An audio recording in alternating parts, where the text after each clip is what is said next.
E aí, pessoal, tudo beleza com vocês? Vamos continuar aqui nossas questões de resoluções do Enem. Agora a gente vai entrar na aula de ligações iônicas, né? Passamos aí por tabela periódica, passamos aí por modelos atômicos e agora estamos entrando em ligações químicas, né? Ligações iônicas, ligações metálicas, ligações covalentes. Como é que o Enem cobra isso? Então aqui nós temos uma questão de 2013 falando sobre a chamada ligação metálica. Veja bem, turma, existem duas teorias para as ligações metálicas. A teoria das bandas de condução, que é uma teoria que envolve a questão da própria hibridação do metal. Nós não entraremos em detalhes nessa teoria porque não é muito cobrada para vestibulares, principalmente o Enem não vai cobrar a teoria das bandas de condução, tá? Mas a teoria do mar de elétrons, esse sim é cobrado em todos os vestibulares, o que você precisa saber. Como é que funciona essa teoria do mar de elétrons? Então imagine vocês que eu tenho o ferro. O ferro, ele perdendo 2 elétrons. Então imagine que o ferro, ele é um metal, que ele vai perder 2 elétrons, e esses elétrons que ele perde ficam aqui livres em torno desse ferro. Então um outro átomo de ferro também vai perder 2 elétrons, e à medida que ele perde esses 2 elétrons, esses elétrons também ficam livres.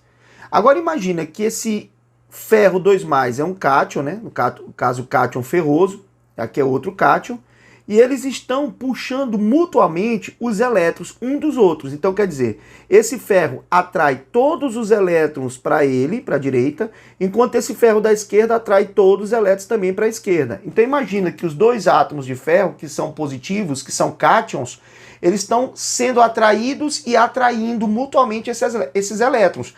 Então, imagina que esses elétrons eles funcionariam como uma espécie de cola.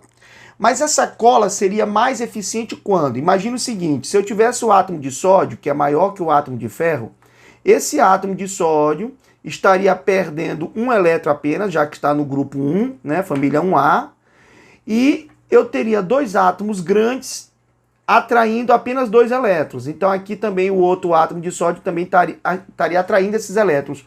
Mas você nota que o átomo de ferro, por ser menor e perder mais elétrons, é como se ele tivesse mais cola. Então nós dizemos que a ligação aqui metálica é bem mais forte no átomo de ferro do que no átomo de sódio. O que justifica, pessoal, o sódio poder ser cortado com uma faca.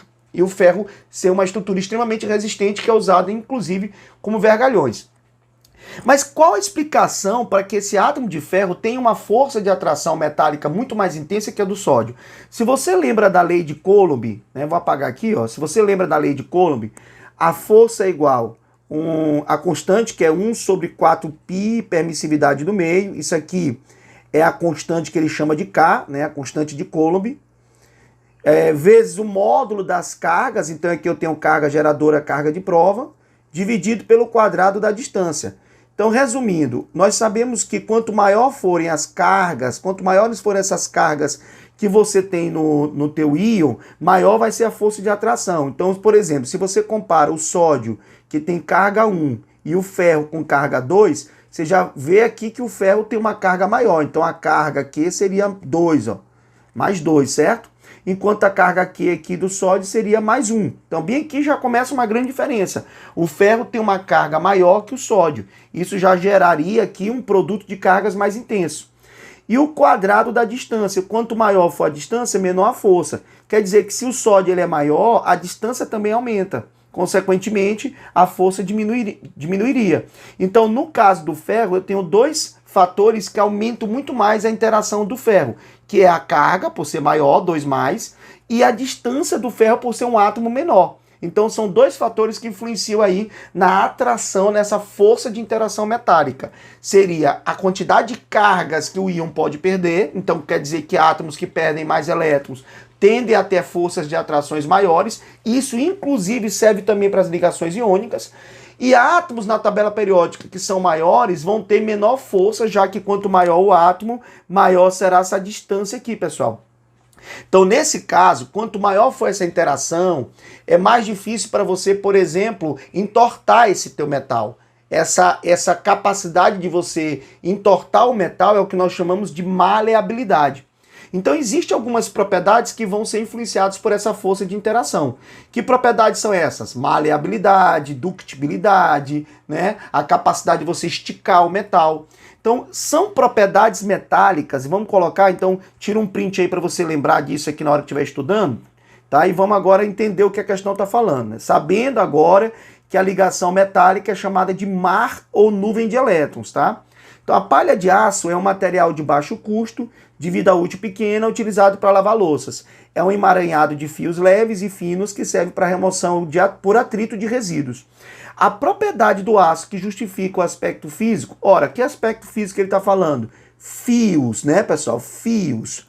Então os metais ele tem essa propriedade de poder, devido os átomos de metais serem formados apenas por cátions, né? Então vamos imaginar que eu tenho aqui o cátion de ferro, aqui eu tenho outro cátion de ferro, mergulhado num mar de elétrons. Então quando você pega uma liga de ferro, um pedaço de metal, o que você tem? Você tem apenas átomos, cátions, que ficam presos apenas por uma nuvem, por um mar de elétrons. Imagina então que esses íons eles são barcos que estão parados, ancorados em cima de uma nuvem de elétrons, de um mar de elétrons. Mas esses barcos podem se deslocar. Eu posso tranquilamente deslocar um átomo de ferro de um lado para o outro. É o que faz então o átomo ele ser maleável, ele poder ser entortado e ele ser dúctil. O que é dúctil? Dúctil, pessoal, é a propriedade que você tem de transformar o metal em um fio. Você vai enrolando, enrolando até transformar ele num fio. Então a ductibilidade é a capacidade que o metal tem de ser esticado até virar um fio, tá certo? Maleabilidade já seria a capacidade de você entortar. Densidade baixa não tem nada a ver com essa questão de você transformar em fio, até porque eu posso fazer fios de metais densos. Então veja, eu tenho fio de alumínio, eu tenho fio de cobre, eu tenho fio de ouro, eu tenho fio de chumbo. Então esses fios podem ser feitos de qualquer metal, independente de sua densidade, tá? Então densidade não tem nada a ver. Condutividade elétrica não tem nada a ver também com o processo descrito na questão que tem a ver com atrito. Condutividade térmica também não tem nada a ver com a questão da limpeza. E maleabilidade tem a ver com você entortar, mas a questão está falando em formar fios.